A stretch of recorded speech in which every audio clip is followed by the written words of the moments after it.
18 now after the hour of 9 o'clock. It is a Thursday, 28th day of May. We welcome you back to the program. And of course, we always talk about county government on Thursday. We welcome you in to the program on both radio and television. Good morning, Commissioner. Good morning. How are you, Evan? Doing very well, thank you. Had some rain last night. I know that. It's wet everywhere. There was a good shower and a few rolls of thunder, if you will, that come through the area last night. For sure. We actually had we opened Sulphur Springs Gap Road up yesterday, and they're down there now, kind of looking at the.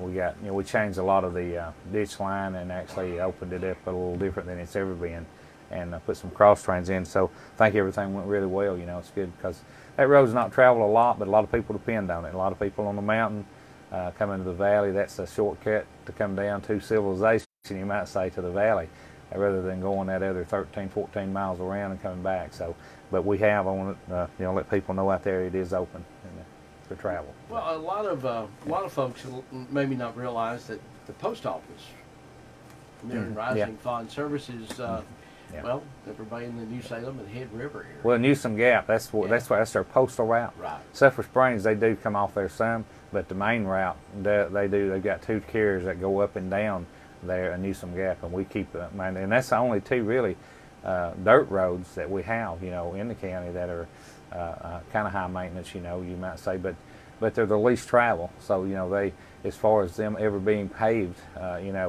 it'll be a long time that's because there have to be so much improvement done. It would cost there's no telling how many hundreds of thousands of dollars to widen that road enough going up, especially in Newsom Gap. But one day, it will be as it populates in there. At the base anyway, that road will be fixed. For that. Well, I was going to ask you. I mean, that's got to be a long term because that's more.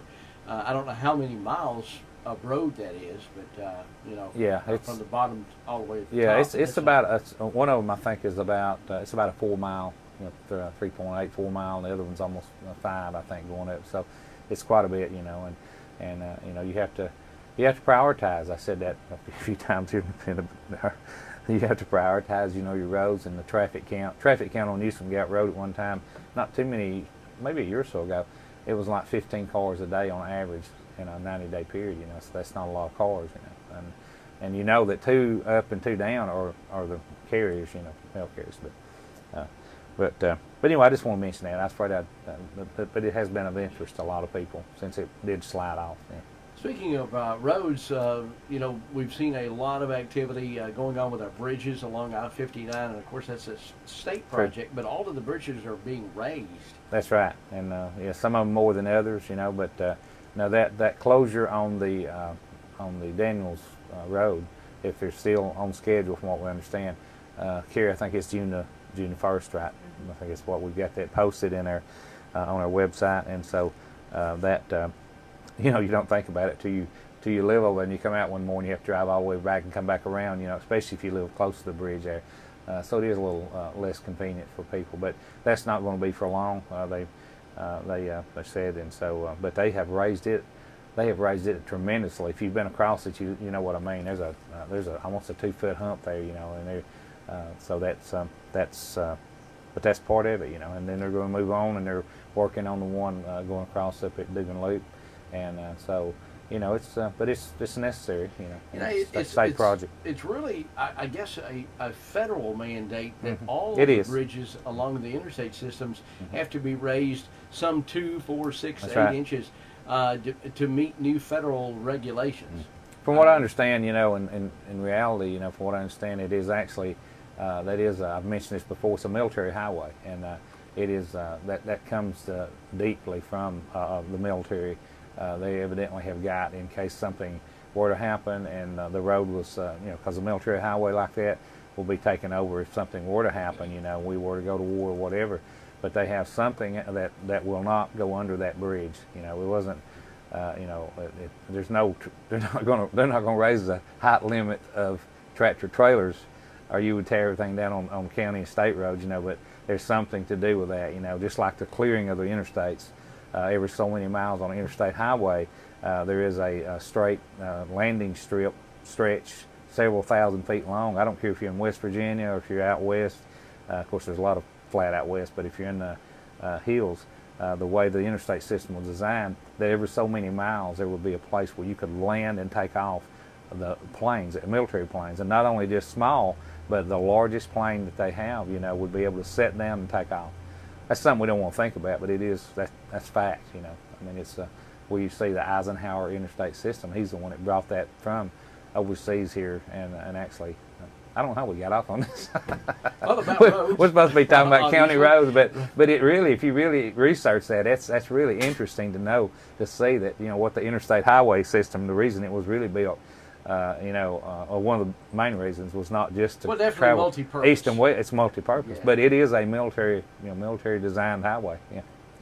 The and of course you're talking about these bridges, and those are county roads that go across the interstate. That's true. That true. Folks are going to have to navigate through over the next several months. Mm-hmm. Now the cleanup continues throughout the county from the tornadoes. That's true.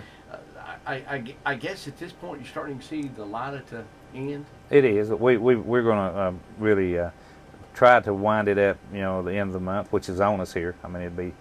We're still going to help people out if they haven't, because there's still some out there that that just haven't gotten everything out to the roadway. But that's not a big deal for us. Now the state, they have actually finished up on theirs. They've got just a few piles here and there, but their major pickup, they've phased it out, And they said that the debris that's out there right now, it may sit there for a few more weeks, but they will get it, and then they'll be finished with theirs too. So it's all went pretty well. Everybody's worked together.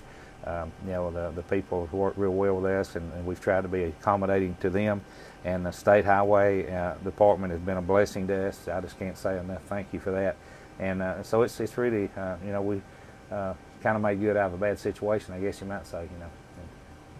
A lot of people didn't realize, but the state that came in here. Well, I guess they did realize. They seen the yellow trucks and the on county. When you see them on county roads, you know something's going on. When you see state, I forget how many loads that the mayor, Alex, being the 911 director, was talking about the EMA that they had hauled from the county and from the right of ways where That's people right. had moved all of the trees over. That's right. To That's the right. to the right of ways. So Yeah. a lot of debris.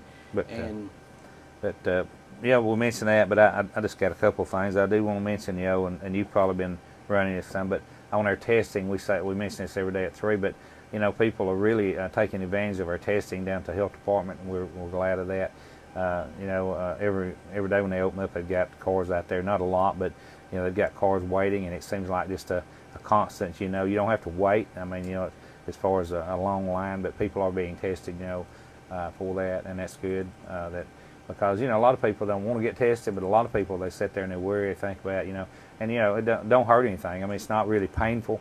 They do the swab, and you can move right on out, and you'll be notified 3 to 5 days. So there's no excuse really for sitting home worrying. If you want to get tested, the hours are really really good. They even do it on Saturday too. So and all that's posted on our website too. For the scheduling. Mention the cleanup. I did want to mention, and you may have mentioned this on some of your reports, but about the young man that was drowned from the lineman scoop. That's sad.